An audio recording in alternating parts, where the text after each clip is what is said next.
Praise the lord everyone. ప్రభు అయిన యేసుక్రీస్తు నామమునకు మహిమ కలుగును గాక. మీ అందరికీ ప్రభు అయిన యేసుక్రీస్తు పేరట నా శుభాలు తెలియజేస్తున్నాను. ఈ వారం ప్రత్యేకంగా మనము కింగ్డమ్ వీక్ అని జరుపుకుంటున్నాము. డిసెంబర్ 30వ తేదీన స్వర్గీయులు మనందరికీ అతి ప్రియతమైన పాస్టర్ ప్రవీణ్ పగడాల గారి పుట్టినరోజు. పాస్టర్ ప్రవీణ్ పగడాల గారికి చాలా ఇష్టమైన సబ్జెక్ట్ దేవుని రాజ్యము. అందుని బట్టి పాస్టర్ ప్రవీణ్ పగడాల గారి జ్ఞాపకార్థముగా దేవుని రాజ్యము మీద మనము ఇవాళ కొన్ని అంశాలు చూద్దాము. Foundations of the Kingdom from మత్తయి రాసిన సువార్త 6వ అధ్యాయము 10వ వచనము.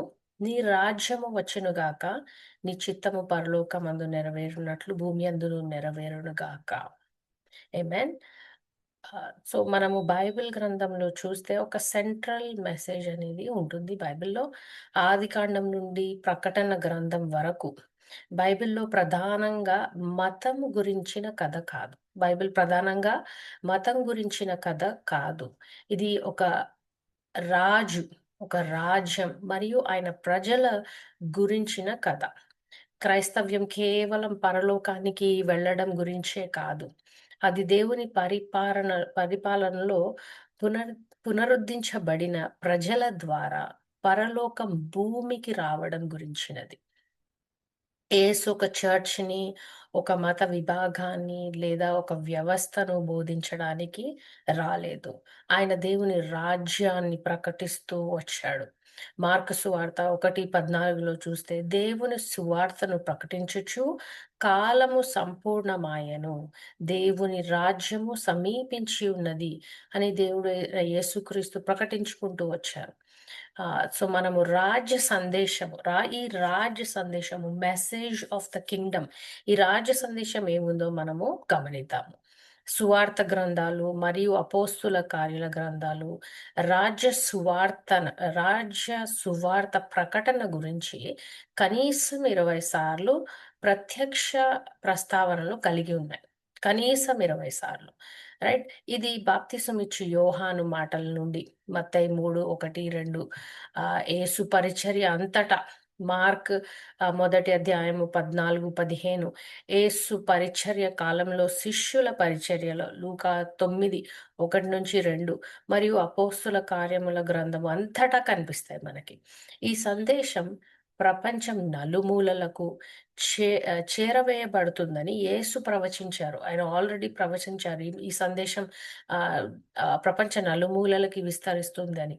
ఆ పనిని చేయడానికి తన శిష్యులను నియమించి ఆ కార్యాలకి పరిశుద్ధాత్మ శక్తిని వాగ్దానం చేశారు. మనం మార్కు సువార్త 16, 15-18 వరకు చూడొచ్చు. అపోస్తల కార్యము మొదటి అధ్యాయము 3-8 వరకు చూడొచ్చు. ఆదిమ సంఘం యేసు ప్రకటించిన సందేశాన్ని, అంటే దేవుని రాజ్య సువార్తనే ప్రకటించదనని సంతుష్టమవుతుంది. అపోస్తుల కార్యములు 8, 12, 19, 8, 20 అధ్యాయము 25, 28వ అధ్యాయము 23, 30, 31. సో ఇవన్నీ మీరు రిఫరెన్సెస్ తర్వాత చూసుకోవచ్చు. నేను తొందరగా చెప్తున్నాను కాబట్టి ఇవన్నీ మనము చదివే టైం లేదు. బట్ మీరు ప్రత్యేకంగా మీరు ఇది చూసినప్పుడు మీరు చదవాలని నేను ఆశిస్తున్నాను. అంతేకాకుండా ఆయన పరిచర్యలో ఉన్నటువంటి రుజువులు రుజువులనే వారు కూడా అనుభవించారు. వాళ్ళు కూడా చూసారు. ఈ ఈయన చెప్పేది కాకుండా వాళ్ళు కూడా వాళ్ళ సొంతగా వాళ్ళు చూసారు, వాళ్ళు అనుభవించారు. ఒకే ఒక సువార్త ఉంది. ఒక సువార్త ఉంది. యేసు దానిని ప్రకటించాడు. దానిని తన శిష్యులకు ప్రసారం చేశాడు. మరియు దానిని వారికి అప్పగించాడు. మరేదైనా అనేది పూర్తిగా తప్పు సందేశం కావచ్చు, లేదా నామమాత్రంగా క్రైస్తవుడు అయినప్పటికీ శక్తి లేని బలహీనమైన సందేశం నుండి వచ్చిన వాదన కావచ్చు. వీటిని బట్టి పౌలు గారు మనకు చెప్తున్నారు, దానిని ఎప్పుడూ స్వీకరించకూడదని ఆయన హెచ్చరిస్తా ఉన్నాడు మనని. యూదా మొదటి అధ్యాయం, ఒకటే ఒక అధ్యాయం ఉంది. అందులో 3వ వచనం, అసలు పరిశుద్ధులకు ఒకేసారి అందజేయబడిన విశ్వాసం కోసం పోరాడమని మనని కోరుతున్నాడు. పూర్తి రాజ్య సువార్తను పట్టుకోండి మరియు ప్రభువు తాను వాగ్దానం చేసిన సంకేతాలతో ఉన్నాడని నిర్వర్తించాలని ఆశించండి. సో, ఫస్ట్ మనము చూస్తున్న పాయింట్ 3 పాయింట్స్ మనము ఇవాళ చూద్దాము. ఫౌండేషన్స్ ఆఫ్ ద కింగ్డమ్, రాజ్యం యొక్క పునాదులు. రాజ్యము యొక్క పునాదుల్లో ఫస్ట్ పాయింట్ గాడ్స్ సావరెనిటీ. ఆదికాండము మొదటి అధ్యాయము మొదటి వచనము. ఆదియందు దేవుడు భూమి ఆకాశములను సృజించెను. బైబిల్‌లో దేవుడు అప్పటికే పరిపాలిస్తున్న స్థితిలో ప్రారంభమవుతుంది. ఎలాంటి ఎంపిక లేదు. ఎలాంటి ఎన్నిక లేదు. ఎటువంటి సవాలు లేదు. దేవుని పరిపాలన అధికారము వీటి నుండి వస్తుంది. ఆయన అనాది ఉనికి నుండి, ఆయన పరిశుద్ధత నుండి, ఆయన సృజనాత్మక శక్తి నుండి, ఆయన పలికిన వాక్యము నుండి. యెహోవా ఆకాశమందు తన సింహాసనమును స్థిరపరిచి ఉన్నాడు. ఆయన అన్నిటి మీద రాజ్య పరిపాలన చేయుచున్నాడు. కీర్తనల గ్రంథము 103వ అధ్యాయము 19లో చూస్తే ఆయన అన్నిటి మీద రాజ్య పరిపాలన చేయుచు ఉన్నాడు. దేవుని రాజ్యము అతీతమైనది. అయినప్పటికీ ఆయన పరిపాలన, ఆయన సంకల్పం, ఆయన వాక్యం మరియు ఆయన కార్యాల ద్వారా నెరవేరుతుంది. గ్రంథాల ప్రారంభంలోనే తొలి మాటల్లోనే మనం సకల విశ్వానికి సార్వభౌముడైన వ్యక్తిని గురించి తెలుసుకోవాలి. ఆయన రాజ్యం, పరిపాలన మరియు ఆధిపత్యం ప్రారంభంలోనే ఫస్ట్ వర్స్‌లోనే మొదటి వర్స్‌లోనే వర్ణించబడ్డాయి అవి. సో, ఇందులో మనము చూస్తే ముఖ్యంగా 3 విషయాలు మళ్ళీ చూద్దాము.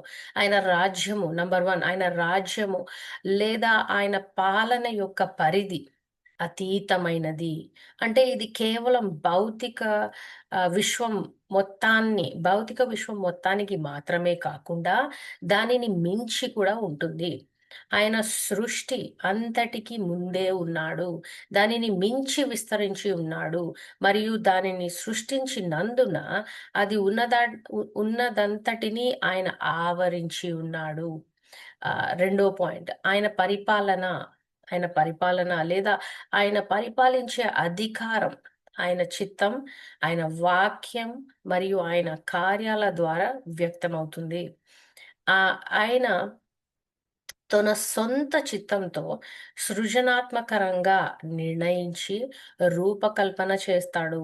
ఆయన తన వాక్యంతో సృష్టిని ఉనికిలోనికి తీసుకువస్తాడు. మరియు ఆయన తన కార్యాల ద్వారా, తన ఆత్మ ద్వారా, తన అపరిమితమైన శక్తి ప్రదర్శిస్తుంది. ఆహ్, తన ఆత్మ తన అపరిమితమైన శక్తిని ప్రదర్శిస్తుంది. మూడవ పాయింట్ ఆయన రాజ్యాధికారం లేదా పరిపాలనా అధికారం ఆయన పూర్వ ఉనికిలో మరియు పవిత్రతలో ఉంది. సృష్టికి ముందే ఆయన ఉన్నాడు కాబట్టి దాని సృష్టికర్తగా ఆయన దాన్ని శక్తివంతమైన పాలకుడిగా ఉండటానికి అర్హుడు. వస్తువులను సృష్టించడంలో ఆయనకున్న దయగల సంకల్పం, సంపూర్ణమైన మరియు పరిపూర్ణమైన ఆయన పవిత్ర స్వభావాన్ని వెల్లడి చేస్తుంది. తద్వారా ఆయనకు సృష్టిపై రాజుగా నైతిక హక్కు లభిస్తుంది. రాజ్యానికి సంబంధించిన సమస్త శక్తి మరియు అధికారం ఆయన నుండే ప్రవహిస్తాయి. ఆయన నుండే వస్తాయి. రెండో పాయింట్‌గా మనం చూస్తే మ్యాన్స్ డెలిగేటెడ్ డొమినియన్ అంటే మానవుడికి అప్పగింపబడిన ఆధిపత్యం. జెనెసిస్ ఆదికాండము మొదటి అధ్యాయము 26-28 వరకు చూసినా, మళ్ళీ ఆదికాండము రెండో అధ్యాయము 16-17 వరకు చూసినా, అది మీరు తర్వాత చదువుకుంటారని నేను ఆశిస్తున్నాను. దేవుడు భూమిని విడిచిపెట్టలేదు. ఆయన అధికారాన్ని మనకి అప్పగించాడు. దేవుడేం చేశాడు? భూమిని ఆయన విడిచిపెట్టలేదు. ఆయన అధికారాన్ని మనకిచ్చాడు. దేవుడు మన స్వరూపమందున మన పోలిక చొప్పున నరులను చేసేదము అంటున్నాడు. మానవుడు ఈ విధంగా సృష్టింపబడ్డాడు. ఏ విధంగా? ఉపపాలకుడిగా సృష్టింపబడ్డాడు. నిర్వాహకుడిగా సృష్టించబడ్డాడు. భూమిపై దేవుని పరిపాలనకు ప్రతినిధిగా సృష్టించబడ్డాడు. మొదటిగా ఉపపాలకుడిగా సృష్టించబడ్డాడు. ఆయనతో పాటు మనం కూడా పాలించాలి అని. నిర్వాహకుడిగా భూమిపై దేవుని పరిపాలనకు ప్రతినిధిగా. అయితే ఆ ఆధిపత్యం షరతులతో కూడినది. అది దేవుని ధర్మానికి విధేయత చూపినంత వరకు మాత్రమే విస్తరిస్తుంది. అవిధేయత ఎప్పుడైతే వచ్చిందో పాలనను విచ్ఛిన్నం చేసింది. పాపం దేవుని సార్వభౌమత్యాన్ని తొలగించలేదు. కానీ అది మనిషిని సరైన మార్గం నుండి దూరం చేసింది. మానవుడిని సృష్టించడంలో విశ్వ సార్వభౌముడు మానవునికి భూమిపై ఆధిపత్యాన్ని అప్పగించ అప్పగించడానికి ఒక ఎంపిక చేసుకున్నాడు దేవుడు. ఈ నియమాన్ని అమలు చేయడానికి మానవునికి శక్తి మరియు అధికారము దేవుడు మనిషిని తన స్వంత స్వారూప్యంలో మరియు పోలికతో చేయాలనే ఉద్దేశంలో ఉద్భవించింది. భూమిపై నియుక్త పాలకుడిగా తన పాత్రను నిలబెట్టుకునే మానవుడి సామర్థ్యం, అందరికీ రాజుగా దేవుని పాలనకు అతను నిరంతరం విధేయత చూపడంలో ఆధారపడి ఉంటుంది. జీవితంలో పరిపాలించే అతని శక్తి దేవుని చట్టానికి చట్టాన్ని పాటించడానికి అతని విశ్వాసం వరకు మాత్రమే విస్తరిస్తుంది. దాని బయట అది ఉండదు. మూడో పాయింట్‌గా చూస్తే మనము మానవ బాధ్యత. సో, ఇప్పుడు మన బాధ్యత ఏంటి అన్నది చూస్తే మొదటి దినవృత్తాంతములు 29వ అధ్యాయము 10-16 వరకు. అన్నీ నీ నుండే వస్తాయి. మరియు నీ చేతి నుండి వచ్చిన దానినే మేము నీకు తిరిగి ఇస్తున్నాము. బైబిల్‌లో దేవుని సార్వభౌమ శక్తిని ఎంత గొప్పగా ప్రకటించే వచనము మరొకటి లేదు. ఎంత గొప్ప వచనము ఇది మరొకటి లేదు. సర్వశక్తిమంతుడైన ప్రభువు లాంటి వాడు మరి ఇంకొకడు లేడు. ఆమేన్. హల్లెలూయా. ఆయన మహిమ విశ్వాన్ని నింపుతుంది. ఆయన మహిమ విశ్వాన్ని నింపుతుంది. అయినప్పటికీ ఆ మహోన్నతమైన సత్యాన్ని అంగీకరించే ఈ గొప్ప గీతం మధ్యలో రాజ్యము దేవునిది అయినప్పటికీ 11వ వచనము, 14వ వచనాల అక్షరాల పరిపాలించడానికి దేవుడు మానవునికి చెందిన వనరులను ఇస్తాడని దావీదు మహారాజు నొక్కి చెప్తున్నాడు. ఉన్నదంతా మీ నుండే వచ్చిందని మరియు మేము మీ చేతి నుండి పరిపాలించమని ఆయన చివరిలో చెప్తా ఉన్నాడు. దేవుడు అన్ని జీవం మరియు శక్తి మూలాధారం దాని నిర్వాహకులకు మానవుడు నియమింపబడిన వారసుడు. సృష్టించబడిన విశ్వం మరియు స్వర్గపు మహిమ దేవుడు మరియు దేవునికి మాత్రమే అయినప్పటికీ భూమి వ్యవహారాల సారథ్యాన్ని ఆయన మానవాళికి అప్పగించడానికి కీర్తనలు 8:6 మరియు కీర్తనల గ్రంథము 115:16 ధృవీకరిస్తున్నాయి. దేవుని సార్వభౌమత్యం యొక్క గొప్ప దృక్పథాలను మానవుని విధులు మరియు విమోచించబడిన సామర్థ్యాల యొక్క పరిపూరకరమైన పరిపూర్ణకరమైన దృక్పథంలో సమతుల్యం చేయాలి. ఈ సమతుల్యతను నిర్లక్ష్యం చేయడం దేవుని గొప్పతనాన్ని కీర్తిస్తున్నట్లు అనిపించినప్పటికీ ఉదాసీనత లేదా బాధ్యరహితమైన వైఖరులకు దారితీస్తుంది. అయితే అతను దేవుని సార్వభౌమ జ్ఞానం, శక్తి మరియు వనరులు అంటే దేవుని రాజ్యానికి మాత్రమే ఉపయోగించుకోగలడు. మనిషి పాపం మరియు పతనం ఈ గ్రహానికి సృష్టికర్త మరియు అతను నియమించిన గాలి మధ్య సంభావ్య భాగస్వామ్యాన్ని దెబ్బతీసినట్లుంది. విమోచన పునరుద్ధరణ ప్రారంభించింది.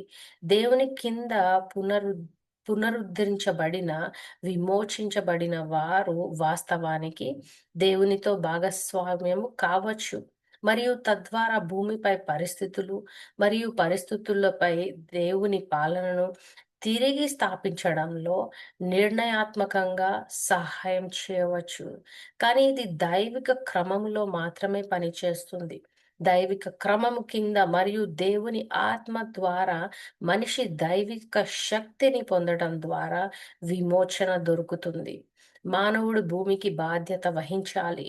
విమోచన అంటే పాలయానం కాదు. అది భాగ్యస్వామ్యానికి పునర్స్థాపన. విమోచించబడిన వారు కేవలం స్వర్గం కోసం ఎదురు చూడరు. వారు భూమిపై దేవుని పరిపాలనను, పునర్స్థాపనంలో ఆయనకి సహాయము చేస్తారు. కీర్తనల గ్రంథము 115, 16 ఆకాశములు యెహోవా వశము, భూమిని ఆయన నరులకిచ్చి ఉన్నాడు. దేవుడి ఈ వాక్యంని దీవించును గాక. God bless you all. Thank you. మీ అందరికీ నా వందనాలు. And thank you. God bless you.